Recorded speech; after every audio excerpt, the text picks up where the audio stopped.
Welcome to Take Chances, Pay Attention. My name is Rick Aster. Today I want to talk to you about some of the things that are coming up in the collective energies for August 2021. The first thing I need to talk about is this thing of creating from an energy of crisis. I'm hearing about this, stories of this from all different directions, and there's a way in which it makes perfect sense, and then there's a way in which it goes against our cultural conditioning.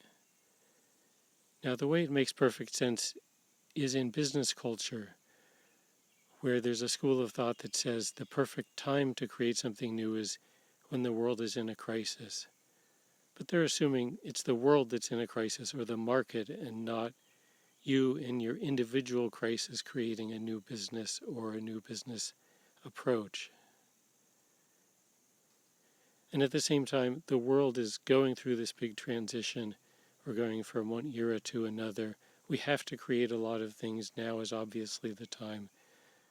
But here what I'm seeing is a lot of people putting most of their energy and attention onto the things that they're creating, thinking about designing for the future, even though from the outside it really looks like their personal lives are in a crisis at that moment. And this is not something that we have a lot of cultural precedent for. The cultural idea we usually have is that if you're in a personal crisis, what you want to do is wait for the crisis to be over, to focus on the crisis, maybe to worry about it, not that that really helps, but that's the cultural expectation. And then as soon as it's over, you go ahead to the next thing. But what I'm seeing people do, and it's coming to people pretty much automatically, is that they're putting most of their attention on these things that they're creating, and they're pretty much brushing aside what looks like a difficult period or a crisis period in their lives. And I'm talking about people who are writing a book even though a family member is in the hospital, or they're about to lose their job and they're in the middle of inventing something or creating an organization, something where the payoff is fairly distant compared to what they're up against on a day-to-day basis. I have a story about my own experience with this energy. I found myself doing a bigger detox than I had planned on. It turned out I was doing 4 things at once that had a detox effect, and so I was having acute detox symptoms. I really didn't feel good for most of the second half of the day for the last month. But I really did pretty much brush that aside as well as I could to focus on things that are farther down the road, just trusting that the detox was just a detox and it would come around the way it was supposed to. To put this into some kind of context, it was about a year ago that we first heard of rock bands recording albums while they were in lockdown. And these weren't just going to be an in-between album. These were bands and artists trying to do their master works while they were in lockdown.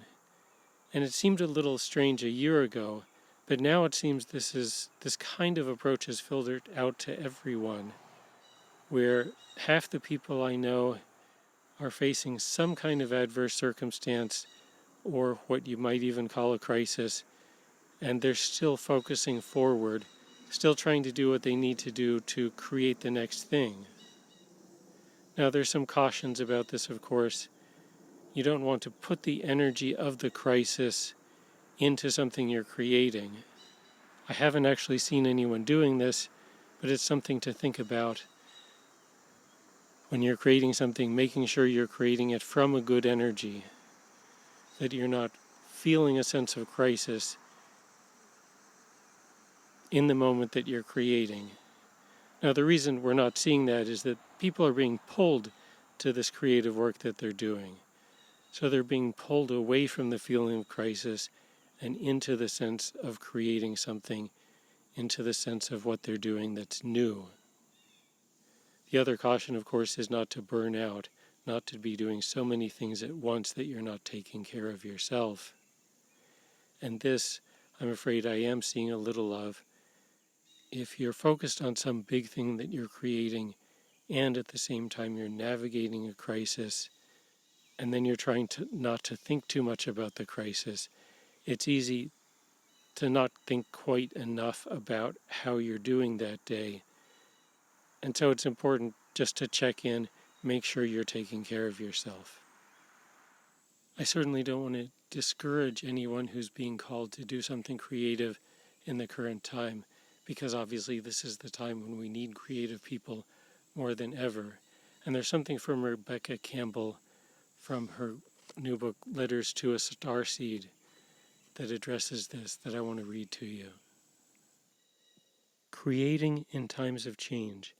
I know that in these times of great change, it can feel especially scary to create, with the need for and sometimes the impossibility of nuance, to put yourself out there with the risk of being shut down or getting it wrong, to share your truth and then moments later wake up a little bit more and realize that the pendulum of consciousness both within and around you has swung some more.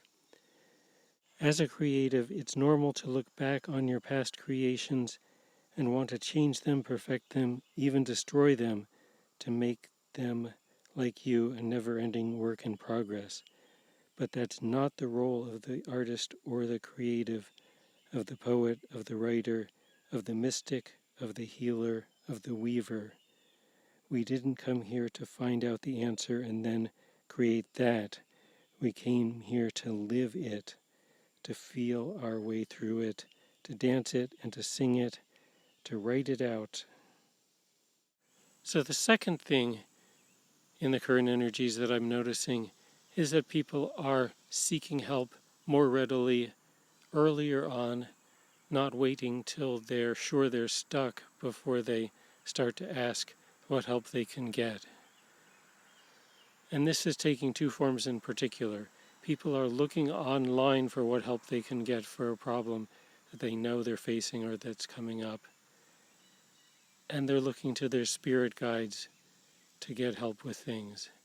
And of course, spirit guides won't help you unless you indicate that you're accepting help in that moment.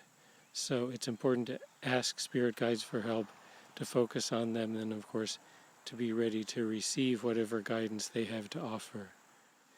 In terms of finding answers online, this is the best time in history, of course, to do that. A lot of the misinformation that plagued the how-to information online 10 years ago has been corrected, or there is better information out there. So you can find answers to a wide range of things. A lot of them are good answers. And even if you're doing something fairly routine, if it's something you don't know all about, it's worth asking, well, who would know all about it and how can I find them in a few minutes? Because there's a good chance you might be able to do just that. The third and final thing I want to mention in the current energies for August 2021 is the way that people are getting clean. Now, in any month you'll find people getting clean in one way or another. There are some particular angles that I'm seeing this month. So the first is people paying attention to the way they're using time. Screen time is probably the biggest thing. People turning off the television, getting off of YouTube, getting off of all screens, and spending some time in the physical world. There's also an angle where people feel like they don't have to do certain things that they've been doing.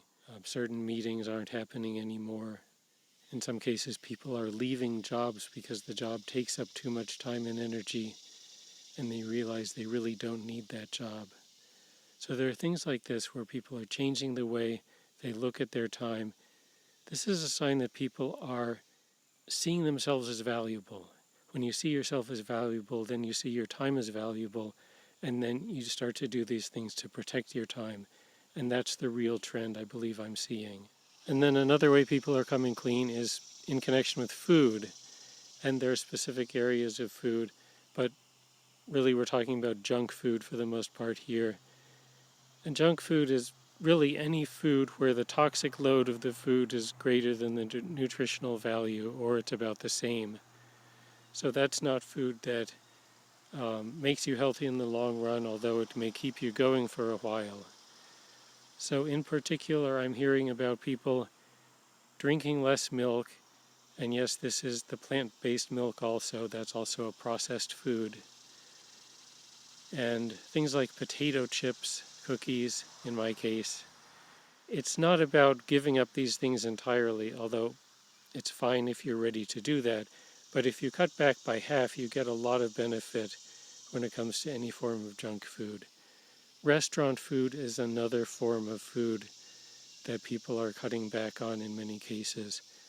I know there are people who started getting delivery for every meal when the lockdown started for the COVID-19 pandemic. And now they're looking at that and saying, I don't really like that. I want better food than that. So there are people who are turning away from restaurant food to an extent and getting better food.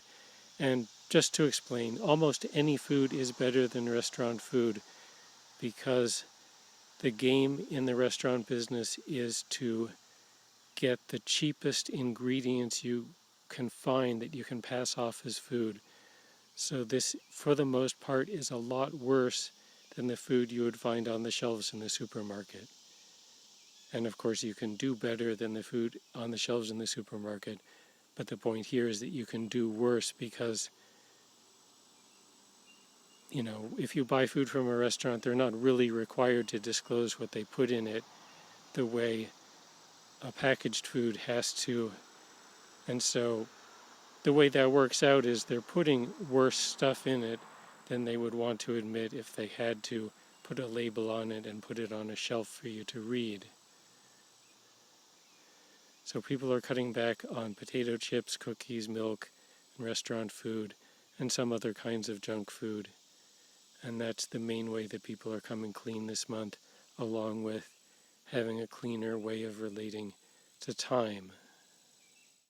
So those are the three big things that I'm seeing in the collective energies this month. People creating from a place of crisis and doing it successfully, seeking help more readily and more easily, and coming clean with respect to the use of time and junk food. Thank you for watching, and I'll see you again in another video soon.